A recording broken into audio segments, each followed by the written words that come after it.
Hello students, today we will discuss about indequencies of old quantum theory. ठीक है भाई, या फिर कह सकते हैं हम drawbacks of old quantum theory. देखो भाई, drawbacks of old quantum theory.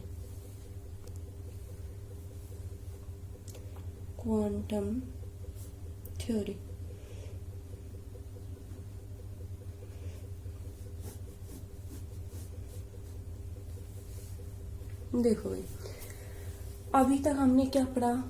सबसे पहले हमने इंट्रोडक्शन पढ़ा था, उसके बाद से पढ़ा था ब्लैक बॉडी रेडिएशन क्या होता है, फोटो इलेक्ट्रिक इफेक्ट क्या होता है, कॉम्पटन इफेक्ट क्या होता है. ठीक है, ये सब हमने पढ़ लिए हैं. तो क्या होता है जो आपकी क्वांटम थ्योरी है. देखो, दो क्वांटम मैकेनिक्स को दो भागों में डिवाइड कर दिया, एक ओल्ड क्वांटम और एक आपकी मॉडर्न क्वांटम.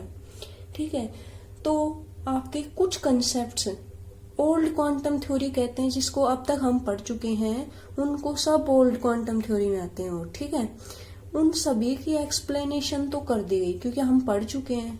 ठीक है, जैसे हम कहना चाहें तो according to old quantum theory क्या हुआ भी, ब्लैक बॉडी रेडिएशन क्या होती है, फोटो इलेक्ट्रिक इफेक्ट क्या होता है, कॉम्पटन इफेक्ट क्या होता है, इन सब के बारे में तो बता दिया. ठीक है, और एक और है जो आपके सिलेबस में मेंशन नहीं है, एक स्पेक्ट्रम ऑफ हाइड्रोजन एटम. देखो भाई, ये आपने पढ़ा होगा, ये केमिस्ट्री बुक में पढ़ा होगा, नहीं तो ये 6th सेमेस्टर में आपके उसको भी इसने एक्सप्लेन कर दिया था इन अजम्पशंस के बेसिस पे, जिससे हमने क्वांटम थ्योरी में black body radiation, photo electric effect, Compton effect इनको यूज किया है. ऐसे ही आपका जो हाइड्रोजन स्पेक्ट्रम है ना, या हाइड्रोजन एटम का स्पेक्ट्रम है, उसको भी एक्सप्लेन कर दिया गया है. ठीक है, according to quantum theory. But क्या हुआ, कुछ नंबर ऑफ ड्रॉबैक्स रह गए इसके बावजूद भी, जिसको ये आपकी जो ओल्ड क्वांटम थ्योरी है वो एक्सप्लेन नहीं कर पाई.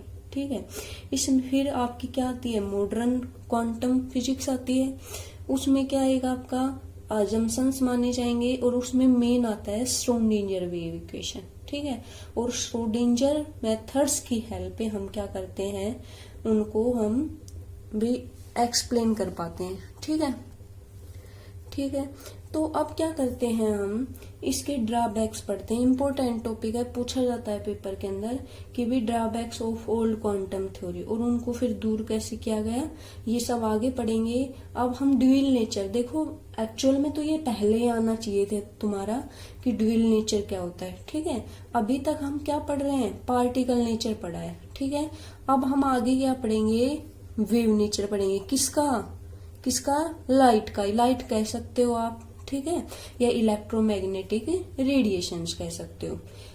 तो उसके बाद आपका ड्यूअल नेचर का कंसेप्ट आएगा. फिर हम श्रोडिंगर वेव नेचर बताएगा. वेव नेचर से हम फिर क्या निकालेंगे भाई, श्रोडिंगर वेव इक्वेशन, उनको सोल्व करेंगे सारे कंसेप्ट्स को, और कुछ जो ड्रॉबैक्स थे ओल्ड क्वांटम थ्योरी को, उनको दूर करने का प्रयास करेंगे. ठीक है, तो सबसे पहला जो ड्रॉबैक्स था, ऐसे नंबर ऑफ ड्रॉबैक्स थे, सबसे पहला जो ड्रॉबैक्स था वो था हाइड्रोजन स्पेक्ट्रम से. देखो, मुझे नहीं पता तुमने पढ़ा है या नहीं पढ़ा, लेकिन सबसे पहले हाइड्रोजन स्पेक्ट्रम को जब हम एक्सप्लेन करते हैं ना, तो उसमें आते हैं बोर्स के पोस्टुलेट. 4 पोस्टुलेट्स थे बोर्स के, आपने पढ़ा भी होगा. तो उसके अकॉर्डिंग बोर्स के कुछ पोस्टुलेट्स है ना, वो ड्रॉबैक्स कहलाए किसके लिए, ओल्ड क्वांटम थ्योरी में. ठीक है, तो सेकंड जो बोर्स का पोस्टुलेट था वो क्या बताता है भाई,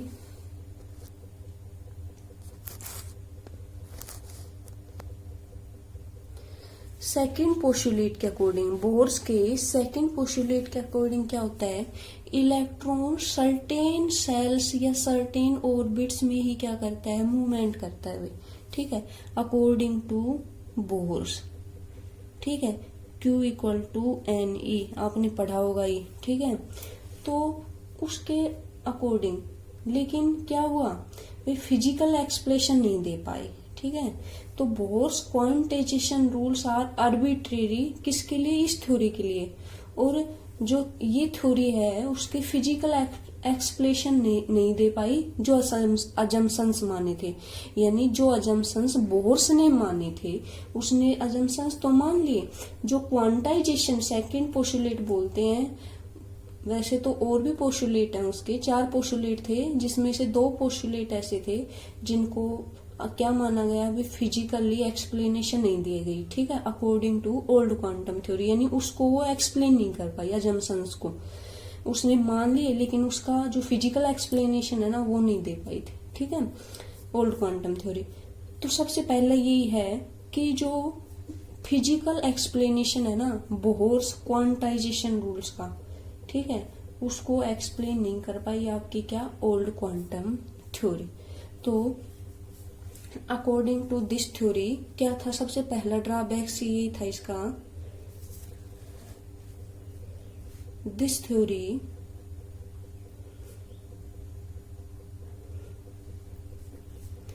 does not provide physical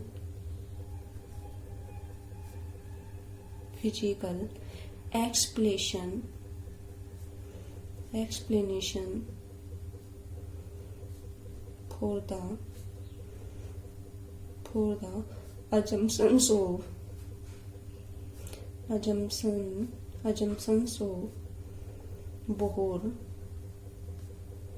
Bohr's.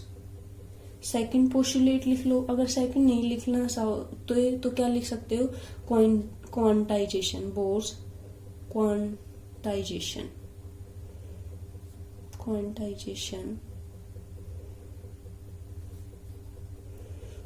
Rules या पोस्टुलेट, ठीक है। सबसे पहला ड्रॉबैक्स क्या था, this theory does not provide physical explanation for the assumptions of Bohr's quantization rules, ठीक है भाई। जो क्वांटाइजेशन माना था ना, ये सेकंड पोस्टुलेट था उसका। सेकंड क्या था, ये आपने हाइड्रोजन में पढ़ोगे तब समझ में आएगा, वैसे केमिस्ट्री में पढ़ लिया है तो ये आपको समझ में आ रहा होगा, ठीक है। वन अदरवाइज वैसे हम इसको +2 में भी पढ़ते हैं, फिजिक्स में भी और केमिस्ट्री के अंदर भी, ठीक है। सेकंड है आपका बोर्स, जो पोस्टुलेट, जो आपका ये भी बोर्स पोस्टुलेट था, वो भी दूसरा भी बोर्स पोस्टुलेट है। उस अकॉर्डिंग टू बोर्स पोस्टुलेट वो क्या कहता है कि भाई इलेक्ट्रॉन्स है ना, वो क्या करते हैं, कुछ स्टेशनरी ऑर्बिट्स होते हैं, ठीक है, उन्हीं में क्या करते हैं, मूवमेंट करते हैं, ठीक है। लेकिन वो ये नहीं बता पाया, तो भाई बोर्स क्या कहता है कि आपका जो इलेक्ट्रॉन है ना, जैसे ये आपका क्या है न्यूक्लियस है और ये सेल्स है, ठीक है, या ऑर्बिट्स हैं, यहाँ सेल्स की बात नहीं करेंगे हम, ऑर्बिट्स की फॉर्म में बात करेंगे, वैसे सेल्स भी कह सकते हो, ठीक है।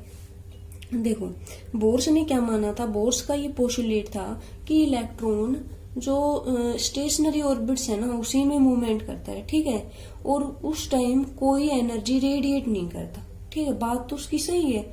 लेकिन उसका जो थ्योरेटिकली जस्टिफिकेशन है वो आपका बोर्स नहीं दे पाया, ठीक है। और ओल्ड क्वांटम थ्योरी के बेस पे भी ये आपका डिफाइन नहीं किया गया कि थ्योरेटिकली एक्सप्लेनेशन इसकी क्या है, ठीक है।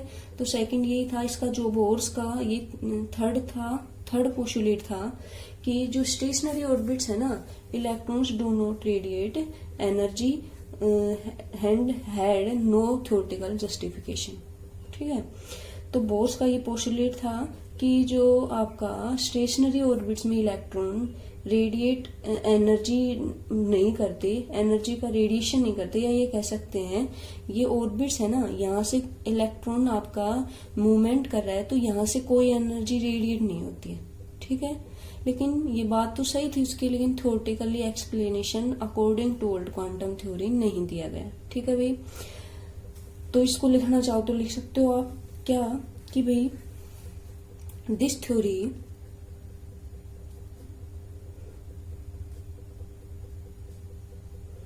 does not provide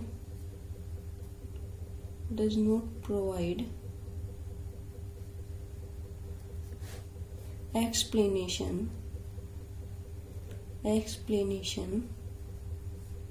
for the assumptions of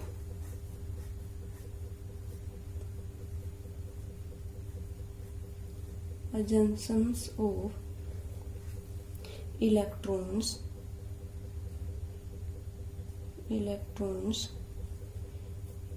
in stationary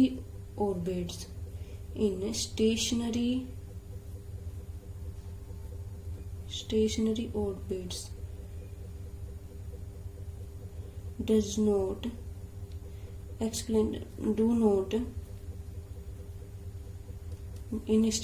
do not radiate energy.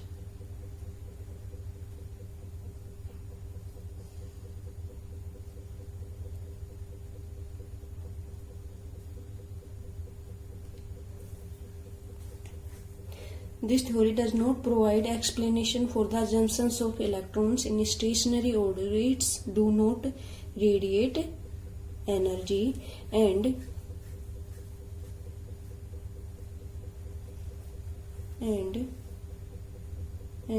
had no theoretical justification.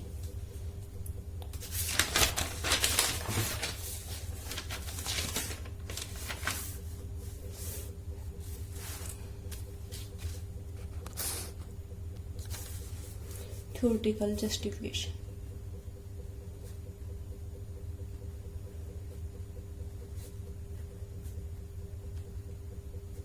ठीक है भाई, थ्योरेटिकली जस्टिफिकेशन भी नहीं दे पाई ना इसका, ठीक है। और इलेक्ट्रॉन्स क्यों नहीं रेडिएट एनर्जी करते हैं।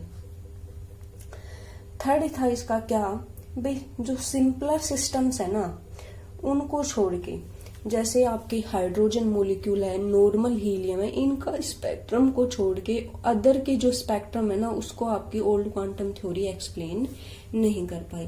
तो थर्ड क्या था, अभी स्पेक्ट्रम क्या होते हैं पढ़ रखे हैं वैसे तो आपने हाइड्रोजन का स्पेक्ट्रम, नहीं तो नेक्स्ट सेमेस्टर में एटॉमिक एंड मोलिकुलर फिजिक्स में पढ़ोगे हाइड्रोजन स्पेक्ट्रम, हीलियम, सोडियम, ये सारे हैं, रुबीडियम। लेकिन क्या हुआ, जो सिंपलर सिस्टम्स थे ना, यानी वन इलेक्ट्रॉन सिस्टम जिसके आउटर मोस्ट ऑफ सेल में वन इलेक्ट्रॉन था, उसको तो ओल्ड क्वांटम थ्योरी ने अपने जो इसके अजम्पशंस थे उसके बेसिस पे उसका एक्सप्लेनेशन दे दिया, ठीक है। लेकिन जो आपके सिंपलर सिस्टम्स के अलावा जो आपके और थे, ठीक है, फॉर एग्जाम्पल सोडियम है, सीजियम है, इनको आपका क्या है एक्सप्लेनेशन नहीं दे पाई कौन, ओल्ड क्वांटम थ्योरी, ठीक है। तो old quantum theory could not even explain the spectral lines of simpler systems next to hydrogen atom like hydrogen molecule and normal helium, ठीक है। तो सिंपलर सिस्टम्स से तो इसके बारे में बता दिया, और उसके अलावा ये इसके बारे में एक्सप्लेन नहीं कर पाई, ठीक है। तो इसने क्या बता दिया भाई, सिंपल आपका हाइड्रोजन था उसके बारे में तो बता दिया, लेकिन जो इसके बेसिस पे जैसे हाइड्रोजन तो बता दिया इसने एक्सप्लेनेशन, लेकिन हाइड्रोजन मोलिक्यूल की बात करें तो वन इलेक्ट्रॉन सिस्टम नहीं रहेगा, ठीक है। नॉर्मल हीलियम की बात करें तो हीलियम पे 2+ होता है, उसको आपकी ये एक्सप्लेन नहीं कर पाई, ठीक है। उसके बाद फोर्थ था इसका क्या, इसको भाई लिख लेना, सेम ये बता दिया मैंने कैसे आपको कि old quantum theory could not even explain the spectral lines of simpler systems next to hydrogen atom like hydrogen molecule and normal helium, ठीक है। नेक्स्ट इसका कि भाई क्या ट्रांजिशन प्रोबेबिलिटीज को नहीं बता पाई, और इंटेंसिटी क्या होती है स्पेक्ट्रल लाइंस की उनको भी नहीं। देखो आपके हाइड्रोजन का स्पेक्ट्रम आपने पढ़ा नहीं है, अगर पढ़ते तो समझ में आ जाएगा।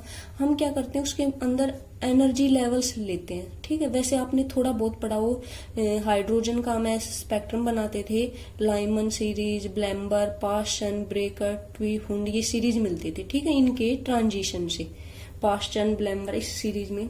तो वहां से ये ट्रांजिशन कैसे होते हैं, ठीक है, और उसके कोरस्पोंडिंग क्या मिलता है, इसमें जैसे 2 लेवल्स हैं, इनके बीच जब ट्रांजिशन होते हैं ना तो वहां से आपको स्पेक्ट्रम मिलता है। अगर ये और ट्रांजिशन हो गए, जैसे यहाँ से यहाँ ये 2 लेवल्स हैं तो और स्पेक्ट्रम मिल गया, तो उनकी इंटेंसिटी अब क्या होता है, इनमें से कुछ की, जैसे ये 2 स्पेक्ट्रल लाइंस है, ठीक है, तो हो सकता है इसकी इंटेंसिटी ज्यादा हो, इसकी इंटेंसिटी कम हो, ठीक है।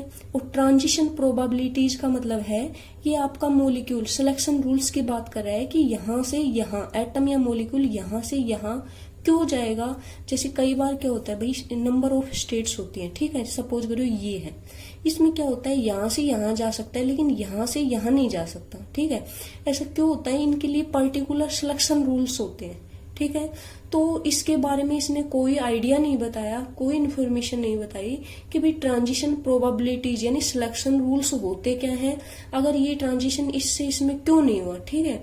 और इंटेंसिटी कि भाई जो ये आपका स्पेक्ट्रम मिल रहा है तो सपोज करो ये हाई इंटेंसिटी का है लोएस्ट का, ठीक है। आगे ये अच्छे से पढ़ समझ में आएंगे तुम्हें, केमिस्ट्री में भी है ये 6 सेमेस्टर में कि क्या होता है स्पेक्ट्रल लाइंस मिलती है, ठीक है। तो भाई सीधी सी बात है, यहां से यहां जाएंगे तो नंबर ऑफ एटम्स यहां ग्राउंड स्टेट में ही रहते हैं, तो यहां जाएंगे तो इसके कोरस्पोंडिंग हाई इंटेंसिटी का बैंड मिलेगा कंपैरिजन टू यहां से यहां जाने में, ठीक है। क्यों, क्योंकि भाई number of atoms higher levels में कम होते हैं, ठीक है।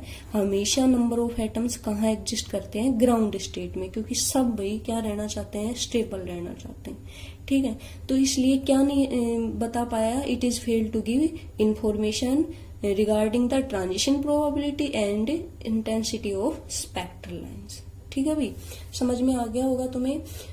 नेक्स्ट है इसका कि भाई पॉली एक्सक्लूजन प्रिंसिपल को आपका एक्सप्लेन नहीं कर पाया। अब आपको पता होगा पॉली एक्सक्लूजन प्रिंसिपल क्या होता है, ठीक है। यानी स्पिन ऑफ इलेक्ट्रॉन्स के बारे में ये नहीं बता पाया, या ये सीधा लिख सकते हो आप, ये आगे आएगा हमारे सिलेबस में भी है कि पॉली एक्सक्लूजन प्रिंसिपल होता क्या है, ठीक है। नेक्स्ट है, ये मैं इसलिए नहीं लिख रही हूँ क्योंकि ये छोटे छोटे हैं, आपकी बुक्स में भी दे रखे हैं, आप आसानी से उनको पढ़ सकते हो और बिल्कुल सिंपल लैंग्वेज में, ठीक है भाई। उसके बाद नेक्स्ट है it could not explain dispersion of light. ये भाई जो डिस्पर्जन होता है ना, आपने पढ़ा होगा डिफ्रैक्शन, इंटरफेरेंस, डिस्पर्जन। तो जो डिस्पर्जन का कंसेप्ट है उसको भी आपकी ओल्ड क्वांटम थ्योरी एक्सप्लेन नहीं कर पाई, ठीक है। तो ये इसका ड्रॉबैक्स रह गया। इसके बाद ये थ्योरी के जो कंसेप्ट है, नेक्स्ट है इसका, इस थ्योरी को है ना अनहार्मोनिक सिस्टम्स के लिए, ये आप इसी में भी पढ़ोगे कि इस थ्योरी को आप अनहार्मोनिक सिस्टम्स पे अप्लाई नहीं कर सकते, सिर्फ हार्मोनिक सिस्टम्स को अप्लाई कर सकते हो। ऐसा क्यों होता है ये फिर आगे आपका पूरा है, ये तो आपका हार्मोनिक अनहार्मोनिक, बस अभी फिलहाल यही ध्यान रखो कि अनहार्मोनिक सिस्टम्स के लिए ये आपकी अप्लाई नहीं होती है, ठीक है। नेक्स्ट है स्कैटरिंग फिनोमिना को, इस देखो स्कैटरिंग तो हमने यूज किया है वर्ड, इसमें क्या पढ़ा है ना पीछे भी, स्कैटरिंग स्कैटर्ड होके जा रहा था आपका फोटोन, ठीक है। लेकिन जो स्कैटरिंग फिनोमिना है ना उसको एक्सप्लेन नहीं कर पाया कि एक्चुअल में स्कैटरिंग में होता क्या है, ठीक है। तो स्कैटरिंग फिनोमिना को अकॉर्डिंग टू क्या ओल्ड क्वांटम थ्योरी एक्सप्लेन नहीं किया गया, ठीक है भाई। ये क्या है, ये सारे किसके के हैं ड्रॉबैक्स, कितने हो गए भाई आपके 8 ड्रॉबैक्स हो गए, 4, 5, 6, 7, 8, ठीक है। ये क्या है ओल्ड क्वांटम थ्योरी के ड्रॉबैक्स, जिसको किसने दूर किए भी, आपकी मॉडर्न फिजिक्स ने दूर किए, और वहां पे हम यूज करेंगे श्रोडिंगर वेव इक्वेशन। इंपॉर्टेंट है, क्वांटम मैकेनिक्स में 2 की बात करते हैं, श्रोडिंगर की सबसे पहले तो ये पार्टिकल नेचर और फिर आपका आता है श्रोडिंगर, ठीक है। तो इसलिए ये इम्पोर्टेंट है। नेक्स्ट आपका ड्यूअल नेचर ऑफ मैटर या डी ब्रोगली, या अपने केमिस्ट्री में अभी चल रहा है, आपके वहां भी चल रहा है, लगभग सिलेबस सेम ही है आपका, जितना दिया है उतना पढ़ लो। वैसे ओल्ड क्वांटम थ्योरी इंपॉर्टेंट है, छोटा क्वेश्चन आता है यहाँ से, यानी 2-3 नंबर में पूछ लिया जाता है। तो इसके 8 हैं आपके, ये सारे पढ़ लेना अच्छे से, नहीं समझ में आए तो कुछ पूछ लेना, ठीक है भाई। और एक बार फिर रिवाइज कर रही हूँ, सबसे पहले 2 के ड्रॉबैक्स क्या थे, बोर्स के दोनों पोस्टुलेट को आपको ओल्ड क्वांटम थ्योरी सेटिस्फाई नहीं कर पाई, ठीक है, ये ड्रॉबैक्स था। थर्ड क्या था भाई, जो सिंपलर सिस्टम्स है ना उसके अलावा ये आप सीधा भी लिख सकते हो, ये सिर्फ आप याद रख सकते हो कि भाई इसने जो आपके सिंपल सिस्टम के स्पेक्ट्रम को तो एक्सप्लेन कर दिया, लेकिन जो आपके जो कॉम्प्लेक्स सिस्टम्स हैं, ठीक है, उनको ये एक्सप्लेन नहीं कर पाई। नेक्स्ट है इसका ट्रांजिशन प्रोबेबिलिटीज क्या होती है, इंटेंसिटी ऑफ स्पेक्ट्रल लाइंस, मैंने थोड़ा बहुत हिंट देने की कोशिश किया, अदरवाइज आपके ये पूरा सिस्टम्स होता है। अभी बुक से अभी नहीं है, तुम्हारे 6 सेमेस्टर में आएगी, तब अच्छे से समझ में आएगा। अभी सीधा ध्यान रखना है तुम्हें कि भी ट्रांजिशन किसको कहते हैं, जब एक स्टेट से दूसरे स्टेट में आपका एटम मॉलिक्यूल जाते हैं, ठीक है। और इंटेंसिटी मीन्स इसके अकॉर्डिंग जो स्पेक्ट्रम मिलता है ना, तो इनकी इंटेंसिटी होती है अपनी अपनी, ठीक है भाई। यहाँ से ही जा सकता है, यहाँ से भी जा सकता है, इनके सारे सिलेक्शन रूल्स होते हैं। तो इसके अकॉर्डिंग इसको एक्सप्लेन नहीं कर पाया, ठीक है। पोली एक्सक्लूजन प्रिंसिपल को नहीं बता पाया। डिस्पर्जन ऑफ लाइट क्या होता है, इसको नहीं बता पाया। अनहार्मोनिक सिस्टम्स के लिए इस थ्योरी को हम अप्लाई नहीं कर सकते, ठीक है। नेक्स्ट है स्कैटरिंग फिनोमेना को according to this theory not explained, ठीक है भाई। तो ये है आपकी inadequacies of old quantum theory. अच्छे से पढ़ लेना इसको, और प्रॉब्लम हो तो पूछ लेना। कंटिन्यू इसको साथ के साथ पढ़ते रहो, ठीक है। क्वांटम मैकेनिक्स नहीं है आपकी, बट समझ में आ रही होगी मेरे हिसाब से, क्योंकि आपकी केमिस्ट्री में भी चल रही है और फिजिक्स के अंदर भी चल रही है, ठीक है। मेन है इसमें लाइट के बारे में ही पढ़ रहे हैं हम, लाइट का पार्टिकल नेचर पढ़ रहे हैं। आगे हम क्या पढ़ेंगे, वेव नेचर पढ़ेंगे। फिर दोनों के कंसेप्ट भी हम यूज करेंगे यहाँ पे, ठीक है भाई। तो नेक्स्ट आएगा आपका डी ब्रोगली वाला कंसेप्ट। ओके।